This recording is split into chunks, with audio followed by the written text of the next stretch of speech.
Okay, this is the final part of the series, and we're going to look at striker tactics. The reason why we're doing strikers separately is because it's the one position that has the most influence on what the defense does, and because of that, a lot of the attack depends on what they do. So, if you are a striker, it's really important to understand what your main job is. And despite popular belief, it's not just to score goals.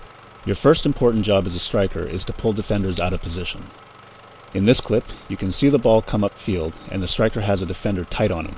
Because the striker is facing backwards, it's hard for him to see what's upfield. But the trailing midfielder can see what's upfield, so the striker makes the smart play by laying it back to him. The midfielder quickly pops a ball into the corner, where another player has managed to free himself from the defense. He makes a good move to get it back to the striker, who didn't give up on the play, and then he puts a nice ball to the winger, who gets a nice shot off. Now let's look at this play again from a wider angle. You can see the striker in the middle of the field with the center back marking him. He comes back to an open space and drags that center back pretty far out of position. A huge space opens up because of that, and the attacking midfielder or other striker just has to move into it. If you look at the play, the center back actually never recovers, and as the play develops, you can see how disorganized the defense is without him there. In this next clip, the striker is going to make a circular run back to the ball carrier. The center back marking the striker is still backpedaling because he doesn't want to get beat on a run. But when the forward goes back to the ball, you can see the center back get pulled up so that the striker can't turn. What that does is it opens a space behind him and also negates his ability to support the fullbacks.